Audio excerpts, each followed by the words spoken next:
had my son, and he was up every 60 to 90 minutes for the first 6 months of his life. I am a parenting coach and a sleep consultant, and I am the very proud mom of an almost 10-year-old little guy. Had my son, and he was up every 60 to 90 minutes for the first 6 months of his life, right?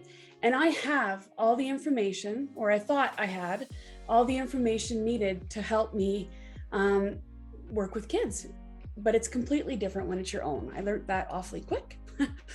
And so I'm passionate to help people get the sleep that they need, and also to help them to be the parent that they want to be.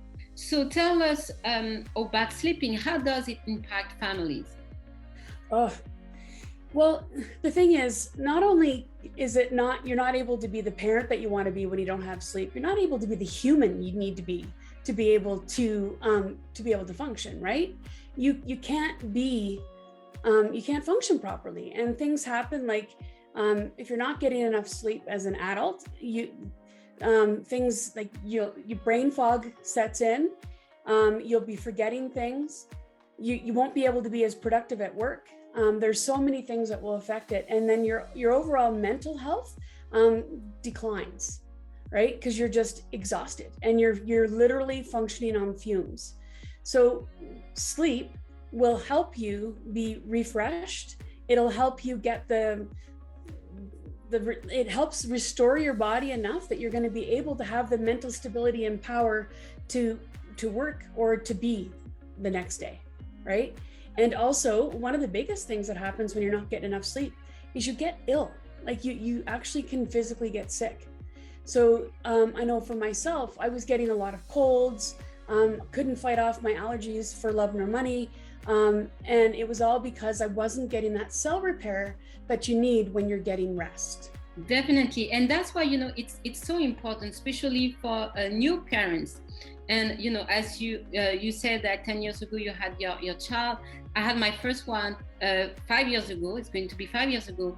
And it was so difficult to have a successful professional life and also family time to be there for my child. And also my husband, I could not sleep because the baby could not sleep well. So I wanted to know what is the routine? What is the secret weapon, that parents should understand, to use on themselves, but also to teach their child how to have good sleeping pattern. Okay, there's a few little secrets.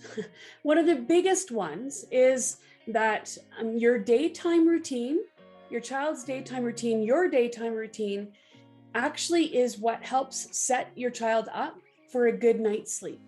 So if you have got a good daytime routine in, and that's not just a sleep routine, that's making sure that you have the proper meals, enough like vitamin D, so enough sunshine, you're getting outside if you can, your child's getting outside if they can, you're having meals at certain times, and also if they are still under the age of 3, they're definitely most children need a nap. I have seen children as young as 2 drop their nap, but it's very rare. Okay, it's rare.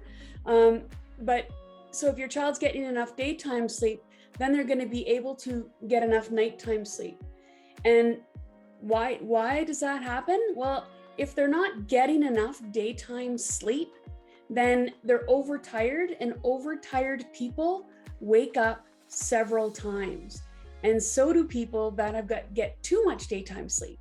So it's that you got to find that balance that works for your child, that they're getting enough sleep, not too much sleep during the day, and then nighttime will be smoother.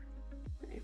So that's one of the biggest things to look at. And then the other thing is, I find, especially with working parents, it's important that your nighttime, when you get home, that coveted 2-3 hours before your child goes to sleep, the whole end goal is to make sure that you get that connection with your child, but you also get them off to sleep in a very nice, calm manner, right?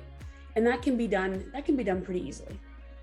So usually a bedtime routine will last about 45 to 60 minutes, depending on the age.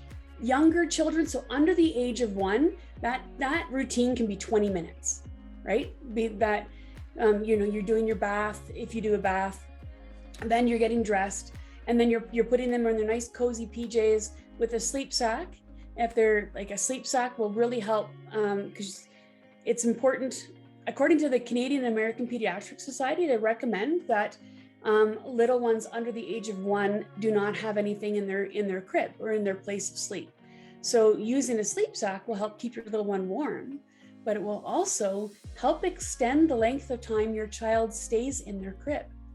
So if you have a toddler and they're trying to climb out of the crib, it's harder to do when they have a sleep sack on, right? So you can get them to stay in their crib a little bit longer. And that's very helpful. So, and the reason I say that 2 to 3 hours, that when you get home, you want the routine to be set up so that, like, you have supper, and then after supper, your child knows that you do some playtime. After that playtime, you're going into your bedtime routine, but it's the same thing each and every day, right? The same thing happens, and your child will know what to expect. And what happens is their bodies start to produce the melatonin, which is a sleepy hormone that helps us go to sleep. Our bodies naturally produce it when there's certain signals. And one of the big signals is routine.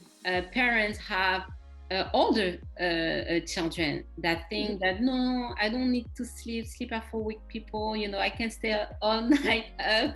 So now for those adolescents that doesn't really value sleep, how can parents can also support them so they can go to sleep? Because sometimes parents have difficulty sleeping when they know that their children are not sleeping or outside. Okay, so one of the big things, like, I did the same thing with my stepsons. My stepsons, when my little guy was an infant, they were 12 and 16, right? One of the biggest things to do was to inform them, like, to teach them what happens when they're sleeping and what happens when they're not sleeping, right? So I just had a discussion about the power of sleep and how the things that affect our sleep, and how you can, if you stop these things about an hour before sleep, you'll go to sleep a lot easier. One of the biggest things that affects our little and not so little ones, right, are screens before bed. So screens before bed can actually impact the child's ability to produce melatonin. So if you encourage them to turn their screens off an hour before they want to fall asleep, they will be able to go to sleep a lot easier.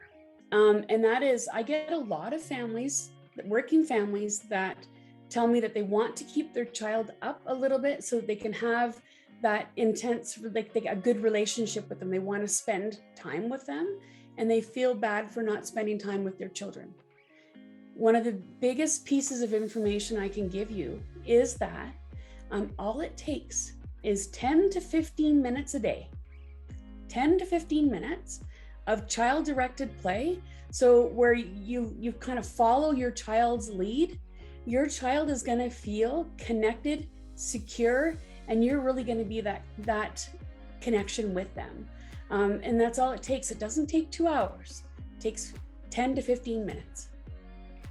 Good. And that goes with what I love to do, time and attention. Parents need to give time and attention to their children so they can have that, deep bond and relationship with them. So thank you very much. Yes, go ahead. You're welcome. And time and attention before sleep will allow your children to be able to go to sleep without coming out several times to get that connection. It is important to give time and attention so you can have, joyful days and also peaceful night.